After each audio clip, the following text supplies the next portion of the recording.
성경을 열면 하나님을 만날 수 있습니다. 성경은 어떤 사람이 돈 벌려고 쓴 책도 아니고 어떤 한 개인이 인기 얻으려고 쓴 책도 아니고 성경은 하나님께서 친히 성령의 감동을 받은 사람들을 통해서 오랫동안 쓰셨습니다.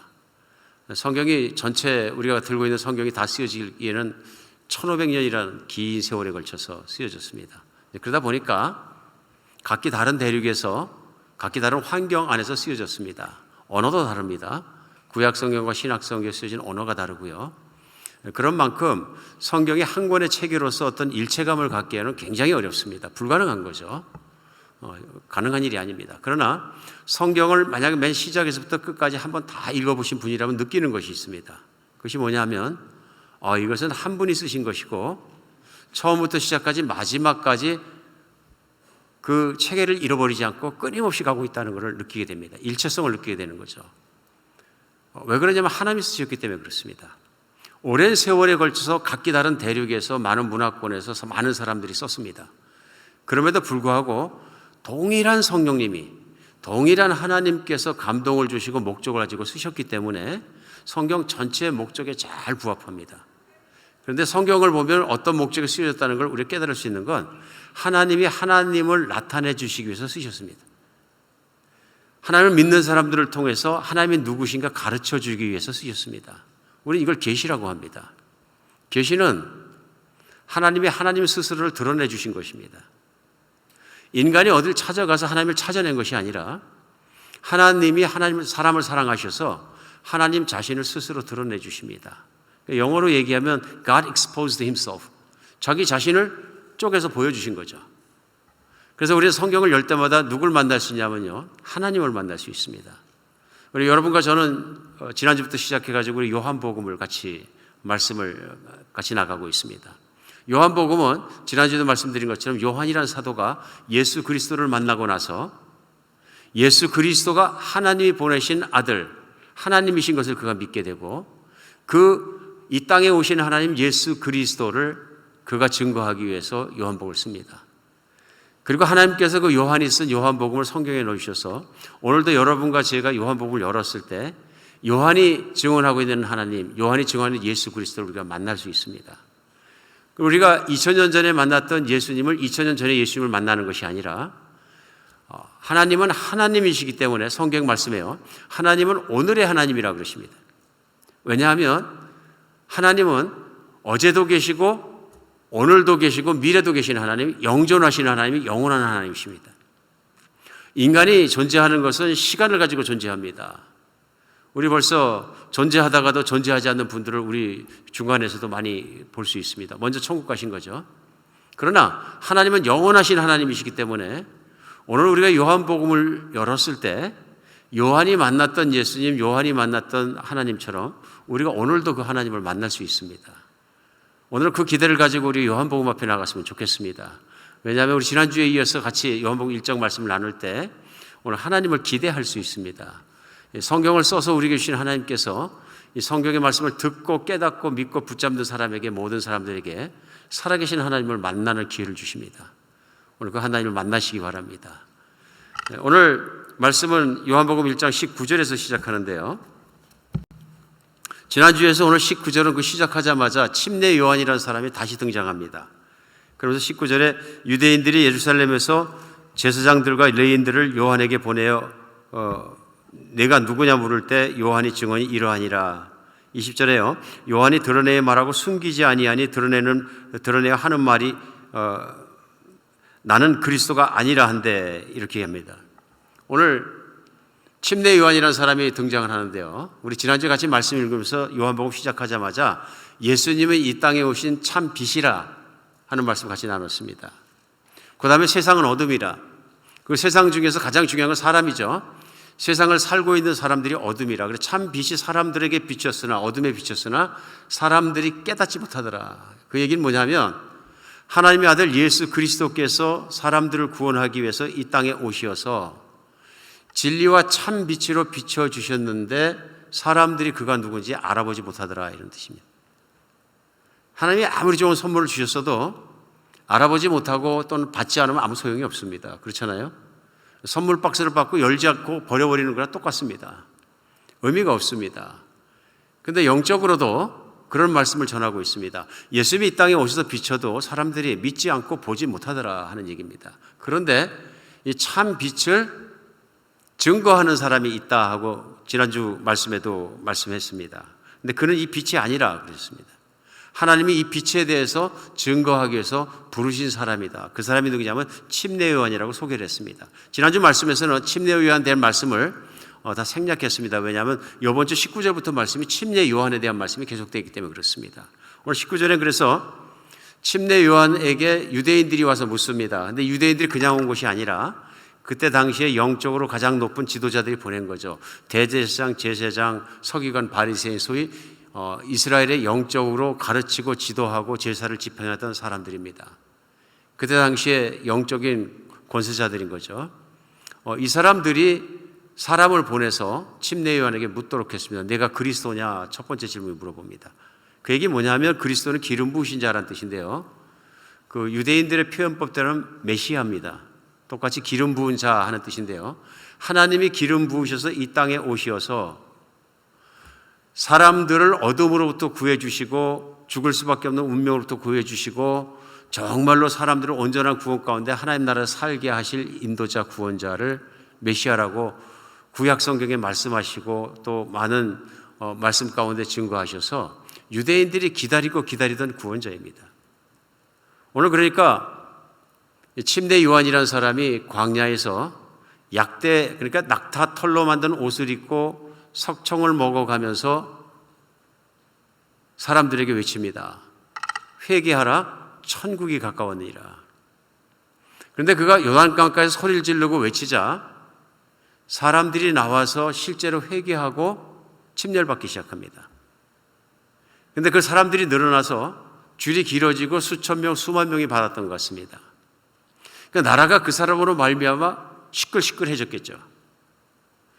그러니까 하나님이 요한을 보냈다 하는 것은 요한이 그만큼 경건하게 살았고 그만큼 경건한 속에서 하나님 메시지를 전했기 때문에 하나님이 주신 권위 속에서 사람들이 와서 자신의 신앙생활을 돌아보고 회개하고 회개한 증표로 뭐냐면 요단강에서 침례 요한이 그들을 몸을 물속에 담궈서 침례를 준 것입니다.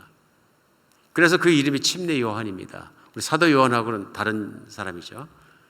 오늘 그 침례 요한이 그런 침례를 주자 그때 당시에 종교 지도자들에게 도전이 됐겠죠. 왜냐하면 자신들이 침례 요한을 안수한 적도 없고 보낸 적도 없고 자신들을 대변해서 일한 사람이 아닌데 영적에 관한 일, 신앙에 관한 일은 다 자기들이 권세가 있는데 어떤 사람이 갑자기 나오더니 하나님 보내심 받았다고 막 저렇게 침례를 하고 있으니까 자기들로 볼 때는 상당히 당혹스럽고 도전받는 그런 내용이기 때문에 그렇습니다. 그의 말이 맞으면 자신들도 죄가 느껴지고 그러면 회개하기 위해서 그 앞에 나가서 같이 무릎 꿇고 회개하고 침례 받아야 되는데 영적 권위가 있기 때문에 거기 나오지는 못하고 부끄러우니까 못 나오고 사람을 보내서 알아보는 겁니다. 첫 번째 알아보는 게 당신은 메시아냐 그 말씀이 시작됩니다. 그랬더니 침례 요한이 단호하게 얘기하면 난 아니다 그럽니다. 그러니까 또 물어봅니다. 그럼 당신 엘리야냐? 그 얘기 뭐냐면 수백 년 전에 이스라엘 사람들의 조상 중에서 엘리야라는 선지자가 죽지 않고 불병걸 타고 올라갑니다. 불병걸 타고 올라갔다는 얘기는 그 사람이 다시 온다는 얘기거든요. 그런데 실제로 하나님의 선지자 중에 한 사람이 얘기합니다. 이 엘리야가 다시 올 것이다. 그러니까 너희 아이들의 마음을 아비에게 돌이킬 것이다. 뭐 이런 예언이 있고 그렇거든요. 그러니까 엘리야가 다시 올 것이다. 그러면 그가 돌아오는 그가 메시아다 이렇게 믿고 있었던 거죠. 그런데 오늘 물어봅니다. 다시 네가 엘리야냐? 아니다 그럽니다. 그러니까 또 물어봅니다. 네가 그 선지자냐? 오늘 말씀 가운데 그냥 선지자가 아니라 그 선지자, the prophet. 바로 그 선지자라 물어봅니다. 그 선지자 누구냐면 특정인인데요. 율법을 선포하던 모세에게 하나님께 신명기에 보면 그 말씀을 하십니다. 내가 너와 같은 선지자를 후일 일으켜서 민족을 돕겠다 말씀하십니다. 거기에 그 선지자거든요. 그러니까 앞으로 오실 이스라엘 사람들을 구원해 줄 미래에 오실 어떤 그 선지자를 얘기합니다. 메시아를 얘기하는 거죠. 이스라엘의 구원자를 얘기하는 것입니다. 그럼 네가 바로 그 모세에게 하나님 말씀하셨던 그 선지자가 맞느냐 하고 확인하는 과정입니다. 뭐 그 정도 됐으니까 침례를 주지 않겠느냐. 오늘 이 질문에 대해서도 아니라 그럽니다. 아니라 그럽니다. 그러니까 그럼 누구냐 그러는 겁니다. 그럼 당신은 도대체 누군데 왜 침례를 주느냐? 무슨 권위를 주느냐? 대제사장이 안수한 적도 없고 보낸 적도 없고 우리가 인정한 적도 없는데 영적인 모든 일들은 다 우리가 인정해야 되는 건데 당신은 뭔데 그렇게 하느냐? 그러자 오늘 침례원이 얘기합니다. 나는 하나님이 보내셔서 그 길을 준비하는 사람이다. 그러면서 오늘 계속되는 말씀에 선포하는 게 뭐냐면요. 23절에요. 이르되 나는 선지자 이사야의 말과 같이 주의 길을 곧게 하라고 광야에서 외치는 자의 소리다 얘기합니다. 과거 선지자 수백 년 전에 이들이 들기 전에 수백 년 전에 선지자 이사야를 통해서 하나님 하신 말씀이 있습니다. 광야에 외치는 자가 있을 것인데 그가 주의 길을 곧게 하기 위해서 외친다. 주는 누구냐면 온다한 메시아입니다. 메시아가 오기 전에 이 세상에 와서 세상에서 그 길을 준비하는 자가 있을 것이다 하고 하는 예언의 말씀이 있었습니다. 자기에 대해서는 뭐라 그러냐면요. 나는 이사야가 선포했던 그 말씀대로 메시아가 오기 직전에 와서 사람들에게 그분의 길을 준비하는 그런 역할을 하는 사람이다 하고 얘기하면서 나는 광야에서 외치는 소리일 뿐이다 얘기합니다. 사람들은 침례요한을 많이 존경했던 것 같습니다. 왜 그러느냐 하면 사람들의 일상에 비해서 경건하게 살았습니다. 대개 이스라엘 사람들은 하나님을 믿지만 그들의 최고의 관심은 다들 잘 먹고 잘 사는 거였다고 합니다. 잘 먹고 잘 사는 거. 대제사장도 그렇고 제사장도 그렇고 일반 백성들도 그렇고 모든 이스라엘 사람들도 최고의 관심은 내배부른 거였습니다. 근데 사실 하나님의 백성, 하나님을 섬기는 백성, 하나님을 그를 아는 백성들은 하나님을 최고로 섬기도록 부르심을 받았습니다. 그래서 마음을 다하고 뜻을 다하고 힘을 다하고 목숨을 다해서 하나님을 사랑하며 그분의 말씀을 따라가고 하나님과 좋은 관계 속에 살아가도록 부르심을 받았는데 이들의 관심이 최고의 관심은 내가 잘 사는 거고 하나님에 대한 관심은 뒷전입니다. 이렇게 살다 보니까 뭐가 안 되느냐 하면은 하나님의 말씀대로 살아가는 하나님 백성의 거룩하고 아름다운 삶을 살지 못합니다. 그러니까 하나님 말씀대로 가난한 사람을 돕고 과부를 돕고 뭐 이런 모든 하나님의 형상을 닮은 아름다운 삶이 되지가 않습니다. 그러자 하나님께서 오늘 침례 요한을 보내셔서 선포하신 것이 회개하라입니다. 그 메시지가 뭐냐면요. 회개하라 천국이 가까웠느니라. 유일한 메시지가 그거였던 것 같아요. 회개하라. 하나님을 바라보고 삶이 잘못된 것을 느끼고 하나님께 돌아오라는 소리입니다. 그런데 침례 요한을 시켰기 때문에 사람들이 침례 요한을 존경한 이유 중에 하나는 그 경건한 사람이기 때문에 그렇습니다. 하나님 뜻만을 섬기기 때문에. 그래서 동행구절인 다른 복음서에 의하면 그가 삶을 디나이, 자기 부인을 하고 살아갈 때 어떻게 살았냐면 약대 옷을 입고 석청을 먹고 살았더라. 어떻게 생각하면 낙타털 완전히 귀한 거 입었네. 그러실지 모르겠어요. 약대라는 게 낙타죠, 성경에. 근데 이제 잘 몰라서 그러신 거죠. 대개 낙타가 사는 곳은 사막입니다. 광야에 사는 것이죠. 광야는 척박한 곳입니다. 광야는 무슨 진짜 좋은 짐승들을 잡아서 껍질 벗겨서 부들부들한 것으로 몸을 감쌀 수 없는 것입니다. 우리가 알 수 있죠. 우리가 언뜻 봐도 제가 장갑을 써보니까 소가죽은 두껍고요. 그래 막일하기 좋고 양가죽은 부드러워서 운전할 때 좋습니다. 그렇죠? 근데 양가죽은 고급이에요. 이게 늘어나거든요. 고급인 거죠. 근데 가죽 중에서 못 쓰는 가죽이 낙타 가죽인 것 같아요. 제가 보기에는. 제가 중동을 여행 중에 많이 봤는데 고속도로 옆에 그냥 낙타들이 죽어서 딱 있는데 보면은 아무도 안 끌어가. 껍데기도 안 뺏겨가고 돈이 안 되니까 안 벗기는 거죠. 그 이유를 제가 가만히 생각해보니까 이 세상에서 제일 뻣뻣한 게 낙타털인 것 같아요. 낙타 가죽이고. 그래서 낙타가 질기고 막 딱딱하니까 그걸로 옷을 해 입으면 살이 막 찢어질 정도로 아프겠죠. 아마 그래서 허리에 부끄럽게 가리기 위해서 가리면은 이게 뭐 춤을 추듯이 치마처럼 날아다니지 않을까 이런 생각이 드네요. 힘든 옷인 거죠. 옷을 만들기엔 부적절한 것이군요. 그러나 광야와 사막에서 구할 수 있는 건 그밖에 없다 그런 얘기입니다. 오늘 석청 먹고 살았다 그것도 그렇죠. 석청은 최고의 식품 아닙니까? 돌 위에 벌들이 집을 져가지고 거기서 꿀을 따먹는 최고의 꿀이잖아요. 요즘은 뭐 금액으로 환산 못할 만큼 비싼 꿀일 텐데 고급으로 살았네요. 고급이 아니고 이 사람의 삶의 환경을 생각해 볼 수 있어요. 광야에 살았던 사람입니다. 이게 뭐 논밭이 우거져야 먹을 것도 나오고 그러는데 광야는 풀도 없고 아무것도 없는 것이죠. 바위털만 있고 그런 것인데, 특별히 중동 지역 바위산에 그런 곳에 가서 하나님을 바라보고 예배드리고 사역하고 했던 사람인 게 분명해. 자기 부인을 한 사람인 거죠. 하나님의 뜻만을 헌신하기 위해서. 그러다 보니까 찾으면 먹을 게 돌에 붙어있는 벌집이나 여기서 꿀을 찍어 먹는 것 같은 길이 없으니까 얼마나 배고픈 삶을 살았겠느냐 생각할 수 있습니다. 사람들이 볼 때 하나님을 따르고 사랑하고 그분의 사명자로 살아가는 것만큼은 존경하지 않을 수 없다, 그런 분위기였던 것 같습니다. 그러자 돈 많이 벌었던 대제사장이나 이런 사람들하고는 비교가 되죠. 비교가 되고 여러 가지 그런 가운데서 또 바른 메시지를 선포하니까 광야에 나와서 침례를 받았던 겁니다. 그들이 그 말대로 와서 회개하기도 하고요. 오늘 말씀 중에 우리 침례 요한이라는 사람이 얼마나 크게 보였을까 하는 걸 생각할 수 있습니다. 그런데 진짜 큰 건 뭐냐면요, 예수님께서 침례 요한을 이야기하면서 마지막에 극찬해 주시는데 뭐라 그러냐면 여자가 난 중에서 제일 큰 자라 얘기입니다. 하나님이, 이 땅에 오신 하나님 예수 그리스도께서 칭찬만 해주셔도 얼마나 종일까. 그런데 그냥 칭찬하시는 게 아니라 사람 중에 제일 크다 얘기하시는 거죠. 여자가 난 중에서는 제일 큰 자다. 믿음으로 얘기하신 거죠. 그 위대한 믿음을 보고 그 위대한 믿음의 위대한 자다 하고서는 칭찬해 주신 내용이 나옵니다. 대단한 거죠. 굉장한 칭찬입니다. 오늘 이 침례 요한이 예수님의 이런 극찬까지 받게 되는 중요한 이유들이 있습니다. 오늘 본문 가운데 나오는 게 뭐냐면요, 그런 겸손한 사람이었습니다. 굉장히 겸손한 사람이었습니다. 하나님 앞에 자신이 누군지를 바로 아는 사람이 겸손한 사람이다.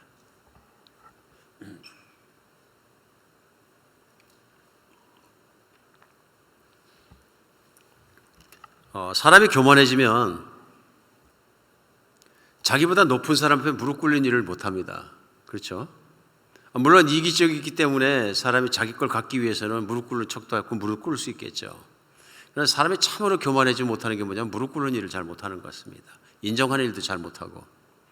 그리고 어떤 사람이 교만하면 제일 먼저 나타나는 현상이 뭐냐면요, 교만한 사람은 교만한 사람을 기가 막히게 빨리 알아봅니다. 그렇죠? 자기가 고개 숙이기 싫은 것처럼 또 그런 사람을 빨리 알아보는 거죠. 근데 사람이 자신도 모르는 사이에 그렇게 교만한 삶을 살아가게 되는 게 뭐냐면 사람은 다 자기 중심으로 사는 것 같습니다.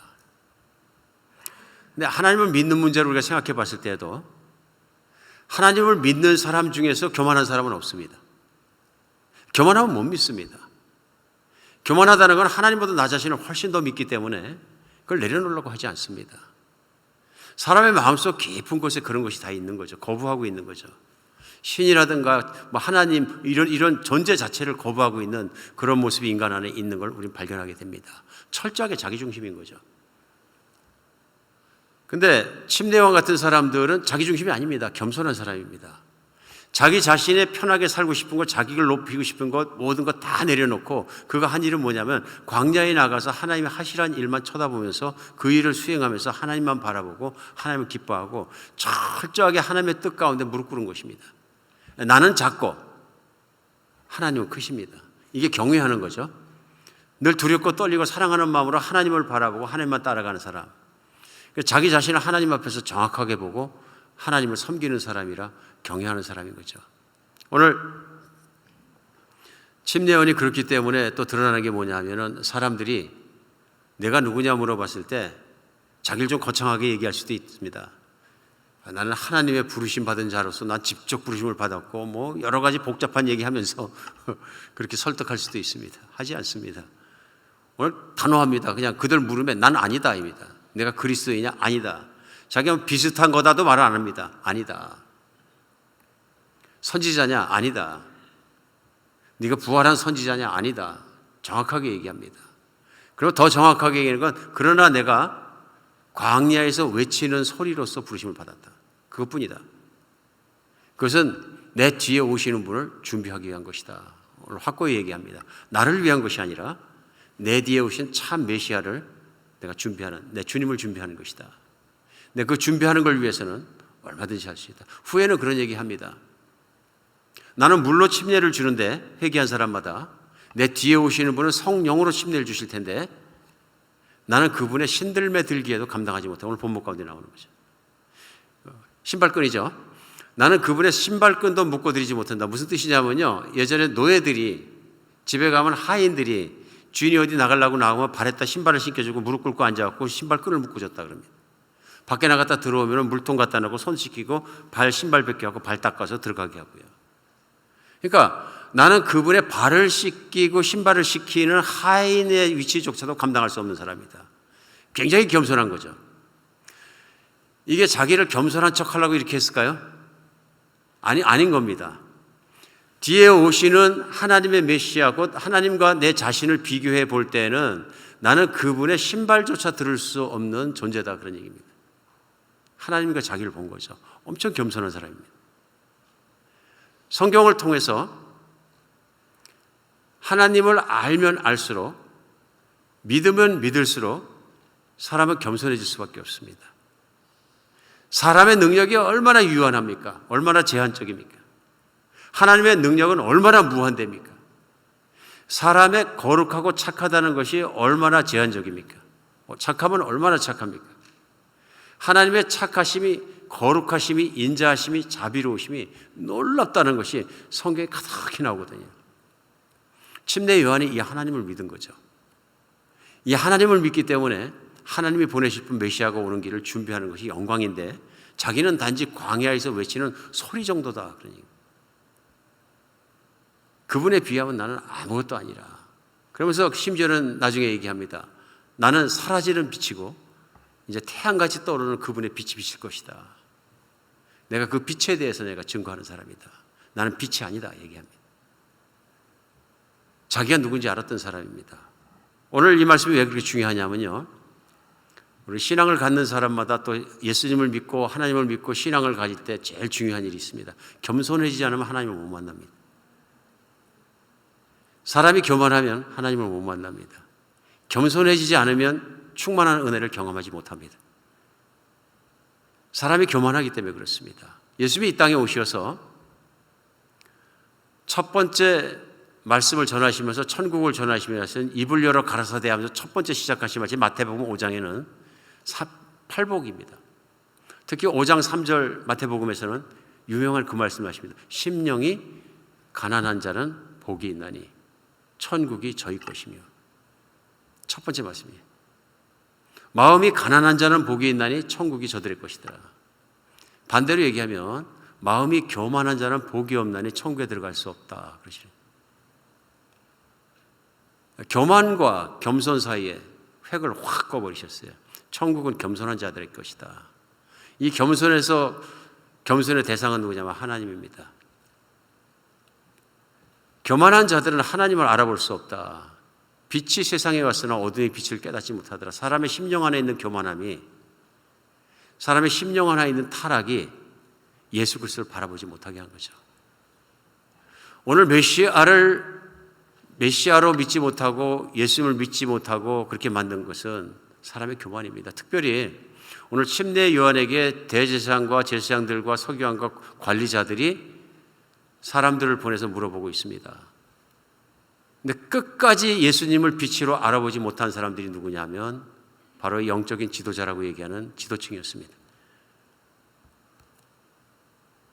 이들은 예수님이 이런 말씀들을 선포할 때마다, 침례 요한 같은 자가 나올 때마다 어떻게 보느냐 하면요, 자기 권위에 대한 도전이라고 본 거예요. 오늘 이 말씀을 선포하고 있던 침례 요한도 요절합니다. 젊은 나이에 죽습니다. 어떻게 죽느냐면 왕이 자기 형제의 철을 빼앗아 가지고 그가 살았던 거예요. 그걸 보고 침례 요한이 왕을 지적합니다. 나쁘다. 두려움이 없는 사람이죠. 왕을 지적했다 죽을 수 있는 거 뻔히 합니다. 그러나 하나님을 경외하기 때문에 왕이 자기를 죽이는 것조차도 두려워하지 않고 말씀을 선포합니다. 사실을 사실대로 선포한 것이죠. 그러니까 마음속으로 원한을 가지고 있다가 이 왕이 잡아들여가지고 목을 잘라서 이 젊은 나이에 죽게 됩니다. 하나님의 뜻을 따라 살다가 젊은 나이에 죽게 되는 거죠. 두려워하지 않습니다. 그런데 이 왕만 그런 것이 아니라 종교 지도자들도 후일 예수 그리스도를 믿지 않을 뿐보다 뿐더러 예수님을 자기들의 권위에 도전한 도전자로 받아들입니다. 그래서 결국은 대제사장의 중심이 돼서 예수 그리스도를 십자가에 못 박혀 죽이는 일에 앞장서게 됩니다. 예수님을 못 알아본 것이죠. 교만입니다. 내가 누군데, 대제사장인데 내 허락도 없이 누굴 가르치느냐, 내 허락도 없이 무슨 침례를 하느냐, 내 허락도 없이 무슨 말을 하느냐, 자기 권위에 대한 도전으로 본 것입니다. 그는 메시아를 기다린다, 나는 구원자를 기다린다고 말하는 것과 그의 생각과 삶은 완전히 다른 데로 가고 있습니다. 교만입니다. 교만하니까 예수님을 알아보지 못하는 것입니다. 예수님이 후에 수많은 기적을 일으키시고 수많은 걸 보여주시고 수많은 걸 일으켰음에도 불구하고 그 얘기를 매일 들음에도 불구하고 그들은 거기에 대한 관심보다 자기들의 이익과 잘 사는 것에 대한 관심이 훨씬 컸던 거죠. 교만입니다. 내가 세상에 가장 중요한 존재이기 때문에 그런 것이죠. 오늘 침례요한은 반대의 삶을 살았습니다. 하나님 앞에 내가 누군가를 알았던 사람입니다. 오늘 살아가는 우리들에게도 하나님 앞에 진짜 큰 은혜의 시간이 뭐냐면요, 하나님은 누구신 걸 아는 순간입니다. 그 순간에 우리가 발견하는 건 뭐냐면 내가 누군가를 보게 됩니다. 내가 누군가를 보게 됩니다. 제가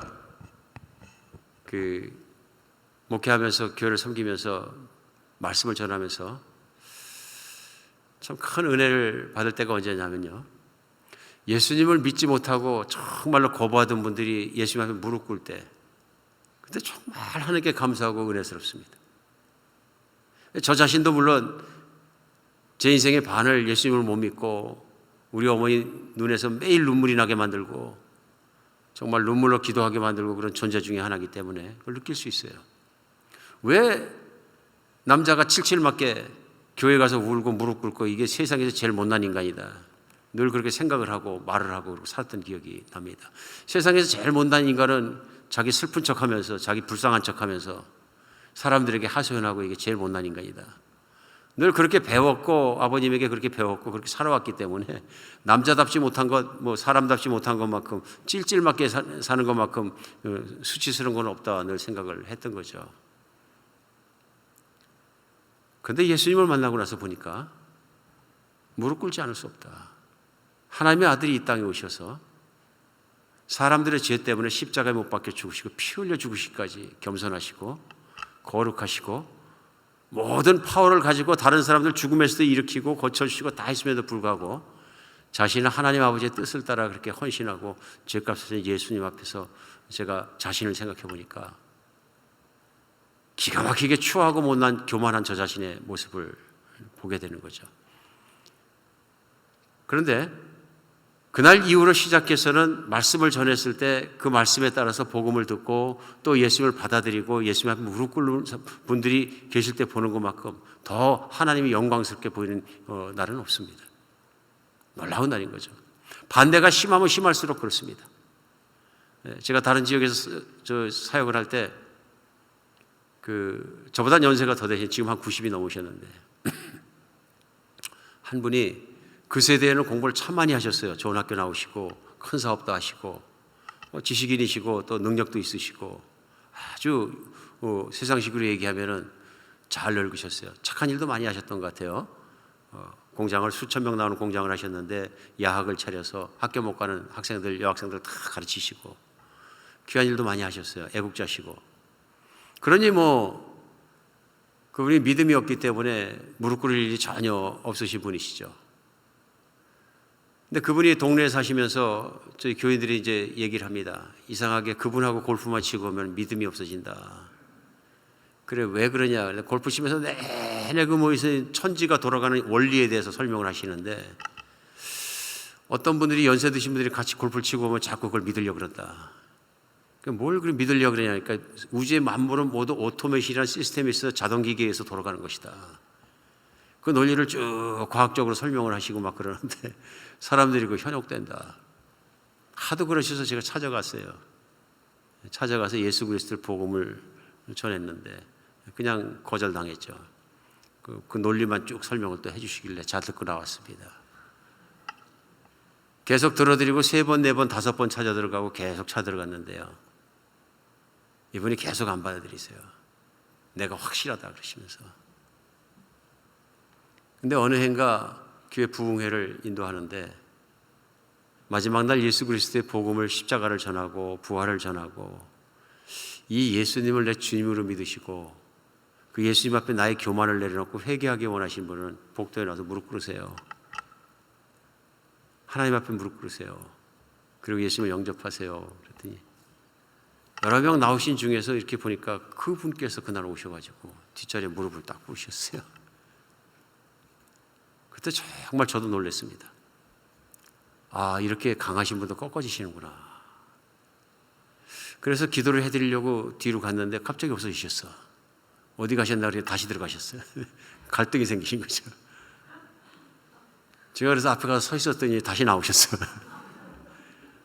기도를 해드렸는데 나중에 그런 말씀하세요. 목사님, 제가 사람 앞에서 무릎 꿇어본 건 난생 처음입니다. 우리 아버지나 할아버지 앞에 위해서는 절대로 제가 무릎을 꿇지 않습니다. 꿇을 일도 없고요. 그럴 일도 하지 않습니다. 그렇기 때문에 잘 살려고 노력하고. 근데 목사님 앞에 무릎 꿇었습니다. 그때 이제 충격 먹었어요. 나 이러다 지옥 가겠다 싶은 생각이 들었어요. 뭘 어떻게 말씀을 전했길래 이분이 내 앞에서 무릎을 꿇으셨냐. 그래서 제가 손을 붙잡고 말씀드렸어요. 그때 무릎을 꿇으신 것은 하나님이 은혜를 주셔서 성령의 역사를 따라서 예수님 앞에 진리 앞에 무릎을 꿇으신 겁니다. 저 같은 인간은 훨씬 못난 인간입니다. 인간 앞에 무릎 꿇으시면 안 되고 꿇으시 않을 필요도 없습니다. 손 붙잡고 말씀드렸더니 그럼 내가 예수님 앞에 무릎 꿇었다고 바꾸겠습니다. 진짜 예수님을 신실하게 잘 섬기시게 됐어요. 존경하게 됐어요. 그분을 보면 겸손이 느껴질 만큼 아주 겸손하게. 저는 느낍니다. 사람이 겸손해지면 하나님의 위대함이 보입니다. 사람이 겸손해지면 하나님을 붙잡게 됩니다. 근데 사람이 교만해지면 하나님이 아무리 보여주셔도 안 보입니다. 왜 그렇습니까? 내 마음에 어둠이 있어서 그렇습니다. 심령이 가난한 자는 복이 있나니 천국이 저희 것이요. 사람이 꼭 죽을 병이 걸렸다 그래갖고 나 살려주세요 하고 하나님 붙잡는 건 아닙니다. 제가 해보니까 아니더라고요. 어떤 분은 편찮지 않은데도 불구하고 하나님 앞에 무릎을 덧없이 꿇는 분이 있는가 하면요. 어떤 분은 진짜로 이제는 인생을 마감할 시점이 와가지고 오늘 돌아가셔도 전혀 이상하지 않을 만큼 신체가 쇠약해지셨는데도 병원에 가서 복음을 전하니까 안 들으시더라고요. 아주 뼈저린 경험을 제가 한 적이 있어요. 아주 뼈저린 경험을. 이분이 암에 걸리셔갖고 마지막까지 투병을 하시는데 연세가 많이 되셨는데 어떻게든 예수님을 아시고 예수님을 믿고 돌아가시면 좋을 것 같아서 예수님을 설명해드리고 복음을 설명해드렸더니 마지막에 그러세요. 난 못 믿겠다 그러시. 그러면 어떡하실 겁니까? 그랬더니 지금 개발되고 있는 중인 약을 지금 놓고 있는데 이걸 내가 15만 불에 샀는데 이거 맞으면 날 것 같다 그러시는. 정말 가슴이 답답했어요. 그 약은 검증도 안 되고 시험 중인 약이거든요. 근데 물론 돈이 많으시니까 뭐 무슨 약은 못 써보시겠어요. 다 써보시는데 그 약이 위험할 수도 있습니다. 말 안 들으시더라고요. 아닌 게 아니라 그 약을 일주일 동안 투약해야 되는데 한 3일 놓으시고 소천하셨어요. 돌아가셨는데 가슴을 치고 제 가슴이 아팠어요. 조금 겸손했으면 주님 만나고 천국도 가고 영원한 생명도 누리고 할 텐데 안 되는구나. 사람이 마지막 순간까지 겸손 안 해지면 겸손 안 하시더라고요. 겸손 안 하시더라고요. 이재철 목사님이라는 분이 그 책을 쓰시는데 재밌는 글을 쓰셨어요. 전도사 시절에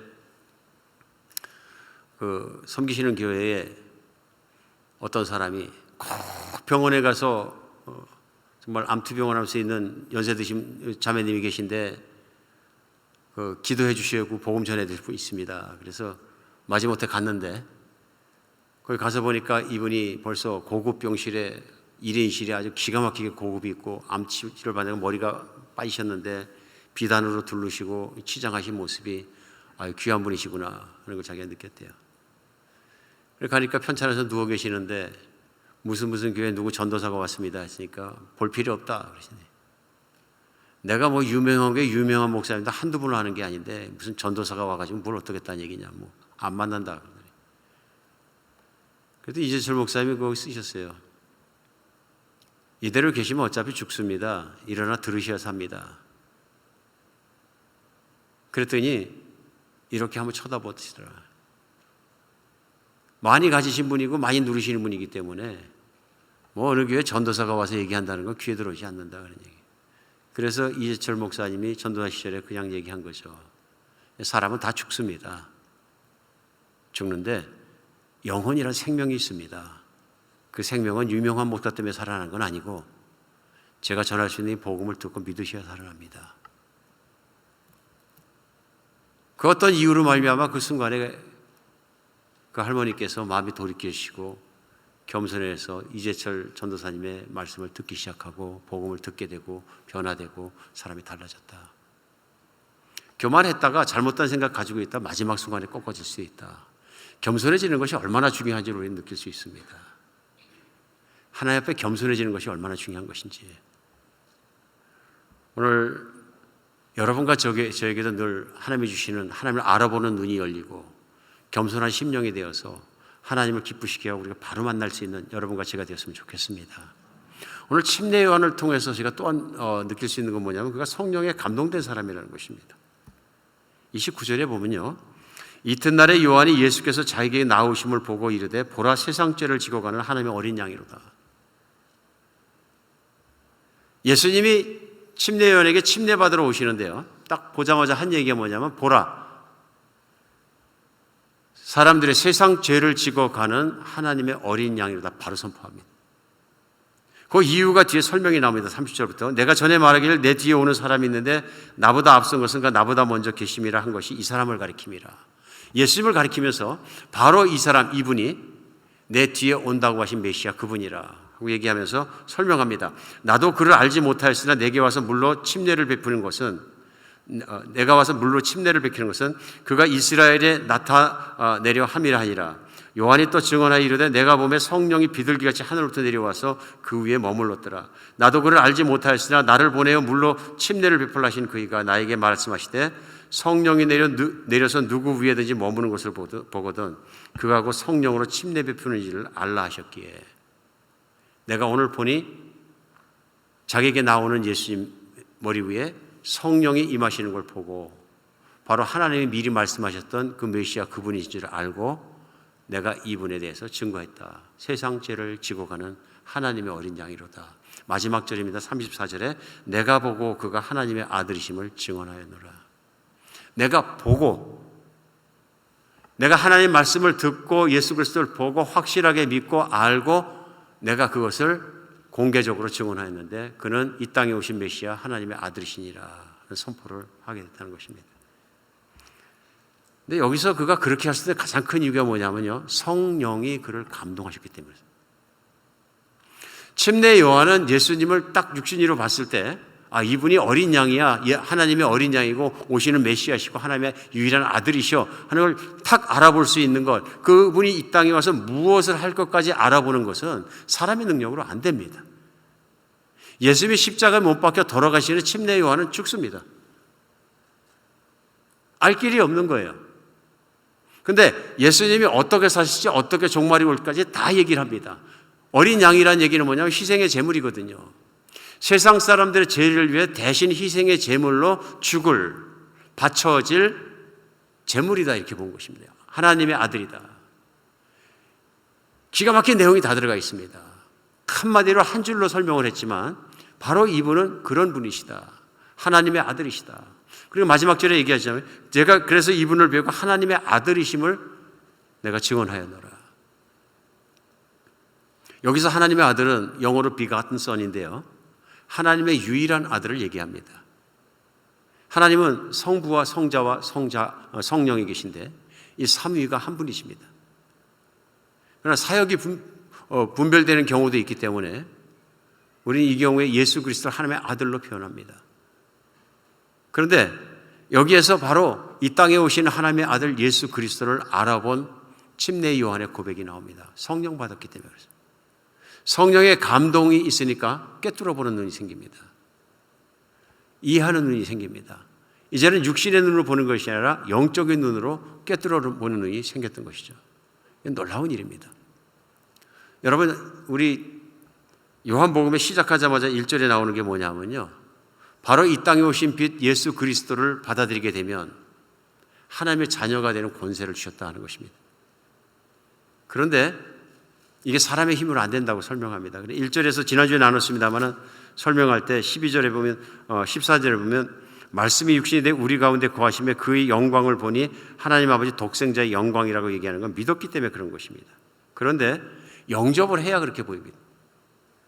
12절에 보면 영접하는 자 곧 그 이름을 믿는 자들에게 하나님의 자녀가 되는 권세를 주셨으니, 한데 13절에요, 이는 혈통으로나 육정이로나 사람의 뜻으로 나지 않고 오직 하나님으로부터 난 자들이라 얘기합니다. 예수님을 주님으로 받아들이고 예수님을 나의 하나님과 구원자로 받아들이는 놀라운 사건은 사람의 능력으로나 사람의 힘으로 되는 것이 아니라 하나님께서 그를 그렇게 해주시는 것이다. 그 얘기가 뭐냐면 성령으로 난다는 얘기입니다. 요한복음에서도 후실 진행되면서 4장에 가면 예수님이 설명하십니다. 사람이 거듭나야 되는데 사람의 능력으로 안 되고 성령의 능력이라야 그렇게 되느니라. 성령의 능력으로 해요. 침대 요한은 성령의 충만함과 감동을 받은 사람입니다.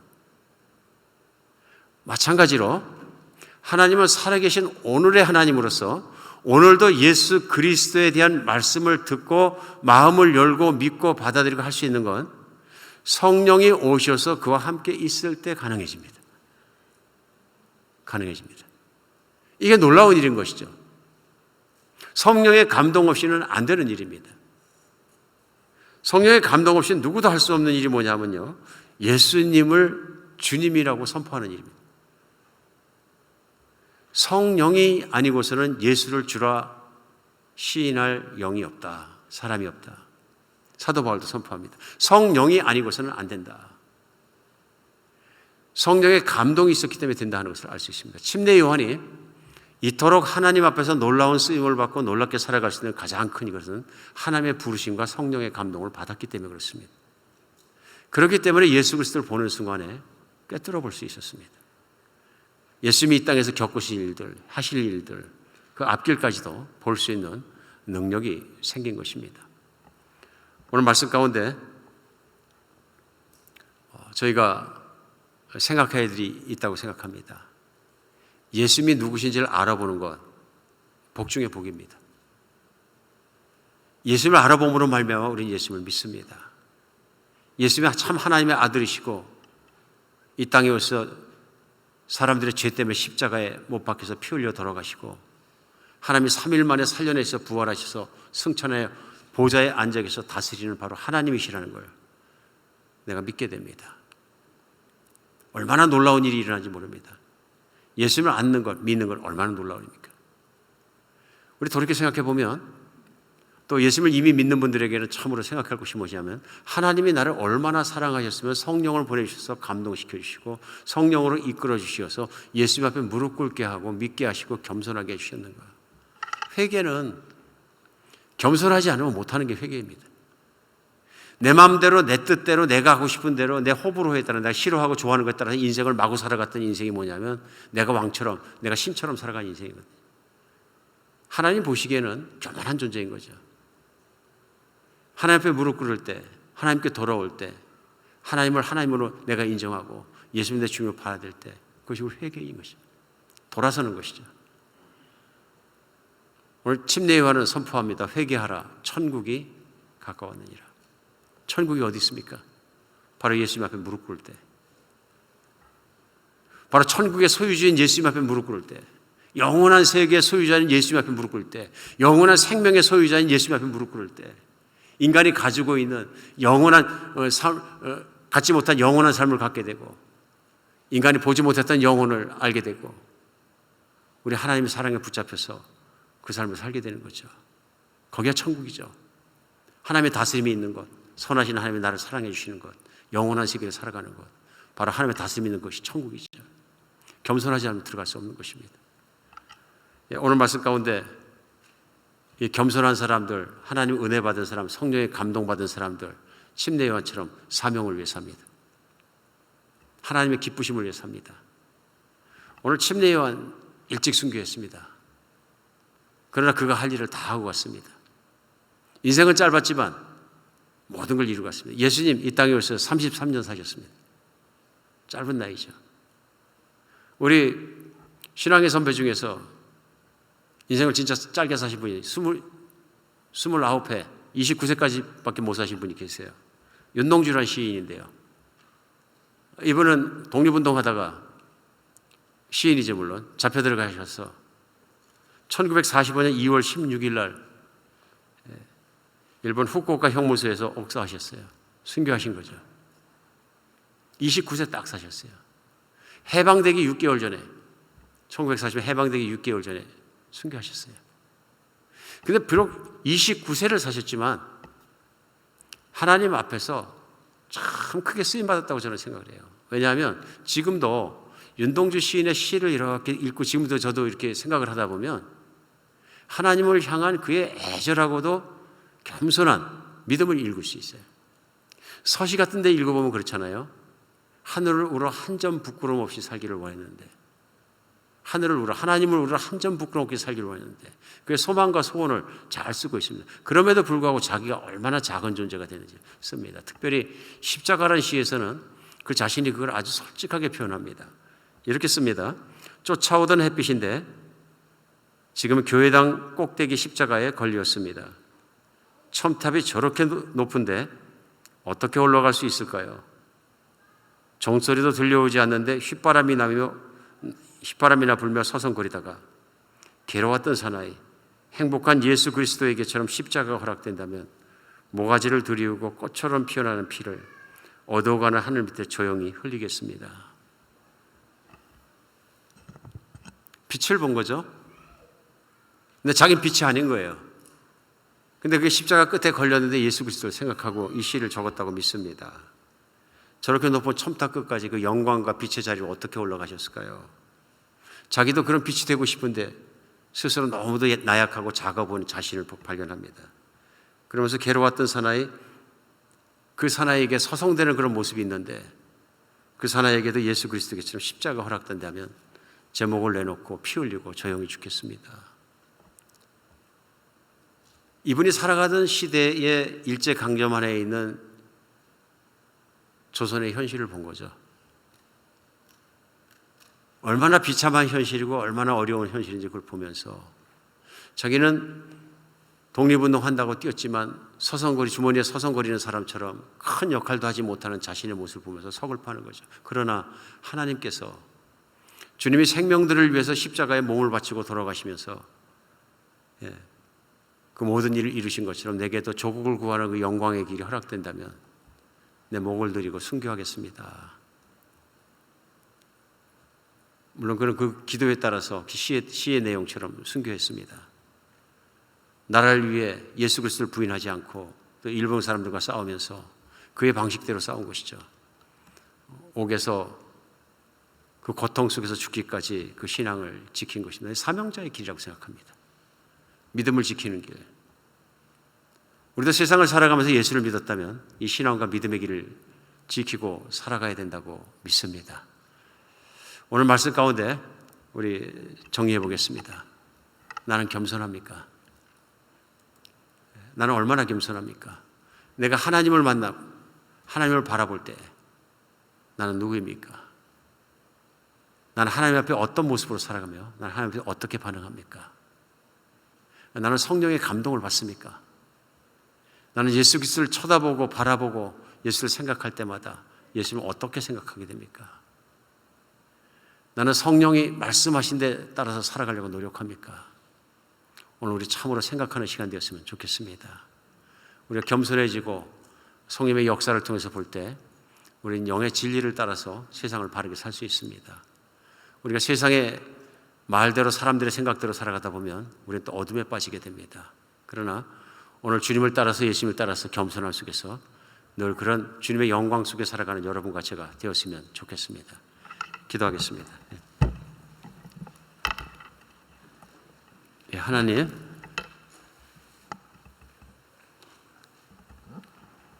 저희 몸의 소욕이나 인성대로 살아가면 또 생각을 하면 하나님의 은혜를 받을 수 없는 것을 다시 한번 느낍니다. 겸손해질 수 없는 것을 느낍니다. 그러나 우리 주 예수 그리스도 정말 우리 죄를 위해 세상 죄를 지고 가는 예수 그리스도, 우리 주님을 생각할 때, 바라볼 때 내가 얼마나 죄 있는 존재인지 다시 한번 깨닫게 됩니다. 하나님, 주님 앞에 늘 겸손한 모습으로 살 수 있도록 붙잡아 주셔서 주님의 사랑과 주님을 높이는 가운데 살 수 있게 하여 주시옵소서. 주님을 의지하고 살게 하여 주시옵소서. 오늘 주님 주시는 성령의 영감을 따라 오직 성령의 그 진리의 길을 하루하루 또박또박 살아가는 우리가 되게 하여 주시옵소서. 우리 주 예수 그리스도의 이름으로 기도합니다.